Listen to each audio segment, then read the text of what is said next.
네, 감사합니다. 신현준의 신경안과 플러스입니다. 오늘은 닥터 퍼스트, 옵서머로지스트 세컨드란 말을 좀 말씀을 드리려고 하는데요. 좀 제목이 좀 도전적인 것 같습니다. 아니, 우리는 안과사인데 닥터 퍼스트라니, 옵서머로지스트 세컨드라니. 그러면 말씀드리죠, 제가. 아닙니다. 그게 아니라 뉴로 옵서머로지스트 third, 오큐로플라스틱 third, 레티날 third. 우리가 기본적으로 환자를 보기 위해서는 메디컬 닥터 퍼스트가 항상 중요한 것 같습니다. 네.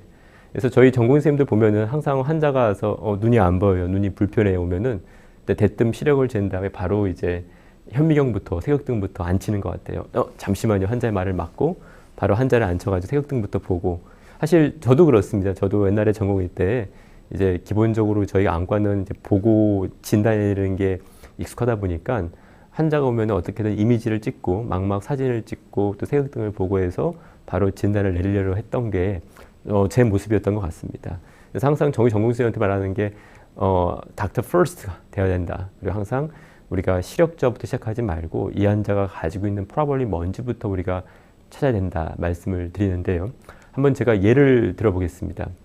64세 남자 환자가 있는데요. 한쪽 눈에 아큐트, 급성의 또 페인리스, 통증이 없는 갑작스러운 시력저하를 가지고 왔다고 보겠습니다. 환자는 오른쪽 눈에 RAPD가 있었고요. 또 스몰 CD 레이쇼, 굉장히 컵 디스크 레이쇼 작았고요. 그리고 이 환자는 프로스테이트 캔서가 있었습니다.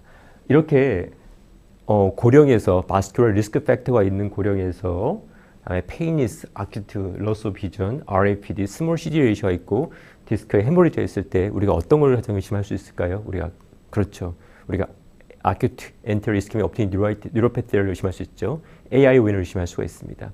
근데 이 경우에 만약에 환자의 그리슨 스케일, 우리가 보통 전립선 암이 있을 때 나눌 수 있는 스케일인데요. 이런 스케일에서 그레이드 1, 2의 well differentiated 타입이라면은 우리가 AION을 의심할 수가 있고 이 합당한 소견이라 볼 수가 있습니다. 근데 만약에 이 환자의 전립선 암의 그레이드가 1, 2가 아니라 만약에 3, 4, poorly differentiated라면 어떻게 됐을까요? 우리는 반드시 엔테리어 이스케믹 옵틱 뉴로패티 말고도 이 환자가 혹시 전립선 암에 의한 메타스틱 튜머에 의한 인필트레이션이 의한 것이 아닌지를 또 고민을 해봐야겠습니다. 이처럼 환자가 갖고 있는 전신 질환에 따라서 우리가 감별해야 될지 달라질 수가 있고요. 어떤 것들을 우리가 또 포함시킬지 뺄지를 결정할 수 있습니다. 따라서 이 환자는 전혀 바뀐 거 없습니다. 안과적인 스템, 안과적인 증상과 안과적 이력은 바뀐 게 없지만은 이 환자가 가지고 있는 전신적인 히스토리에 따라서 우리가 고려해야 될 DDX가 달라지는 거죠. 따라서 우리는 이 전신 질환에 대해서 또 전립선 암이 어떤지 또 메인지오마가 있으면 메인지오마의 그레이딩 어떻게 우리가 분류할 수 있을지 환자의 전신 질환에 대한 히스토리와 또 거기에 대한 중요한 것들이 무엇인지를 다 알고 있어야 한다는 얘기죠. 하나 더 예를 한번 들어보겠습니다. 55세 오베스 메일 뚱뚱하신 남자 환자분께서 슬로리 천천히 진행되는 통증이 없는 양안의 시력 저하로 왔다고 보겠습니다. 안저검사에서는 이분은 양쪽에 시신경 위축이 있었고요. 또 헤마토크리스는 올라가 있었고 다른 특이 사항은 없었습니다. 이 환자를 정리해 보면은 오베시티 비만이 있었고 또 양쪽에 옵틱 아트로피 시신경 위축이 있었고요. 그 다음에 헤마토크리시 상승했었는데요. 우리가 이것들을 다 묶을 수 있는 진단명이 과연 무엇이 있을까요? 그렇습니다. 이 환자 같은 경우에는 우리가 비만에 의한 obstructive sleep apnea나 만성적인 하이폭식, 이스케믹, 옵틱 뉴로패시를 의심할 수가 있습니다.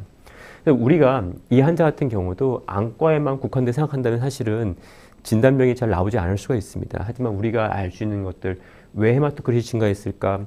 오베스티리나 문제는 무엇일까? 오베스티리에서 옵스트럭티브 슬립 apnea가 했을 때 우리가 어떤 문제 생길 수 있을지 여러 가지 우리가 같이 고민한다면은 이 환자의 진단은 가능한 진단을 우리가 추측할 수가 있겠죠.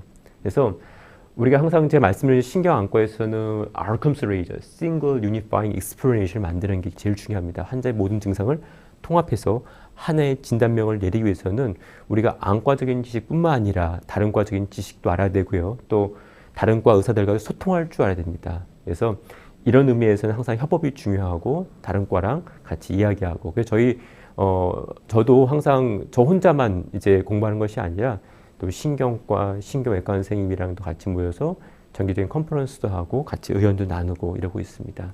그래서 무엇보다도 이렇게 같이 의사끼리 얘기하고 협업이 중요하고 또 여러분들도 그들과 얘기하기 위해서 기본적으로 메디컬 닥터 퍼스트가 되는 것이 중요한 것 같습니다. 그래서 닥터 퍼스트, 옵서몰로지 세컨드 기억하시고요.